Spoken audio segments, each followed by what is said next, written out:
We're going to look very quickly at concepts of the Enlightenment, which was a cultural, philosophical, and scientific movement from about the mid-1600s to the turn of the century at the end of the 1700s.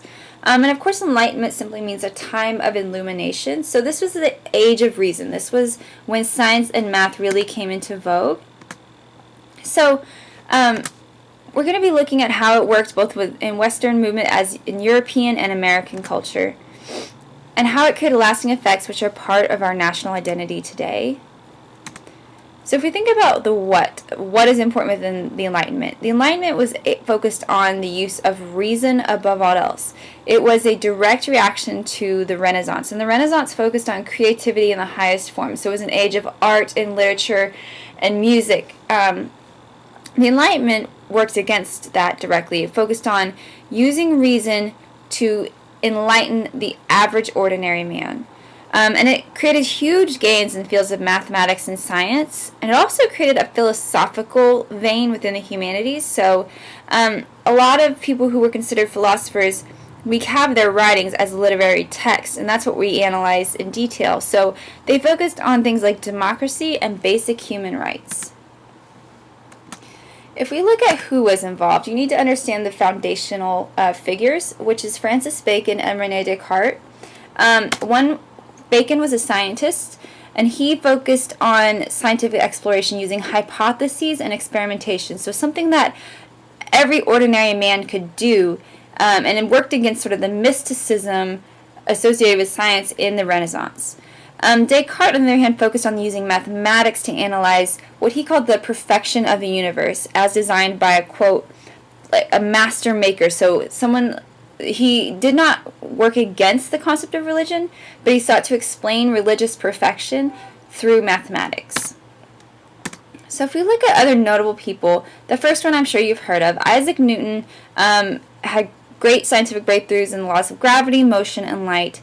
William Harvey worked on science of the body, so how to break down the body into all sorts of accessible parts. It wasn't something that was foreign.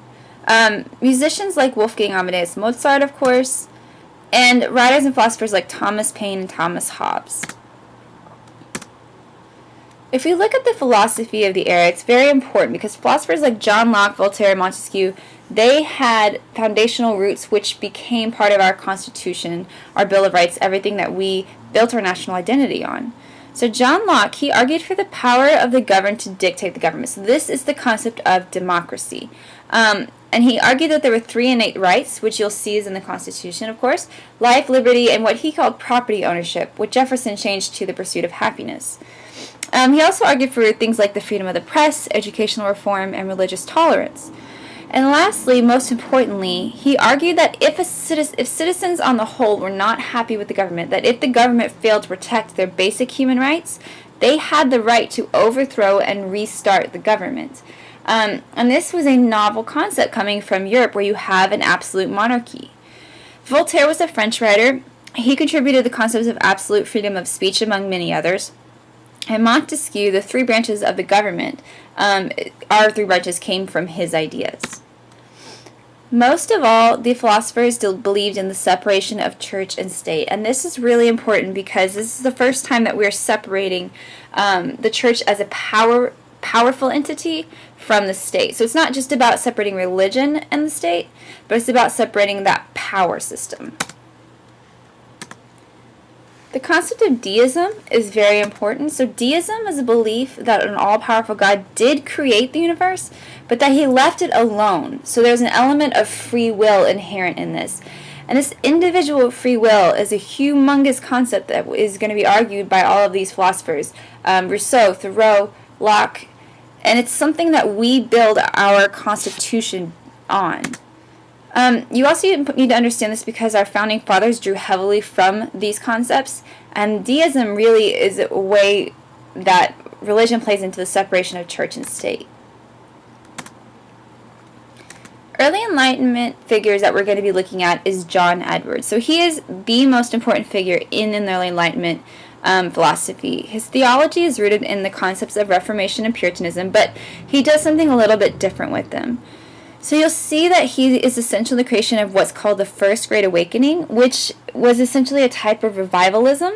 So if you've ever been to a church revival in the South, you know what I'm talking about. And his text, Sinners in the Hands of Maybe God, is something that has been studied over and over and over again. It's a seminal text in early Enlightenment. And that's what he looks like. We're also going to be looking at the texts of some of the founding fathers. Unfortunately, we can't do all of them, but we are going to look at how they built some of our national concepts off of figures like Thoreau and Rousseau. We're going to read selections from Ben Franklin, Thomas Jefferson, and John Adams. And obviously, you know, there's many more we could choose from, but this is what we have time for.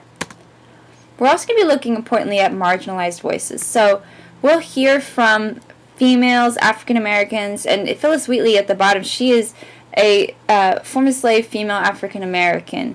And it's a very unique voice to have in this time period. So you'll also hear from Abigail Adams, you know, wife of John Adams, and a few authors of female poetry as well. So that's it. Go ahead and move on to the next item, and I hope you have a good understanding of Enlightenment. Now, if you don't, I've included several resources you can look at, such as the YouTube videos, and they're really, really helpful.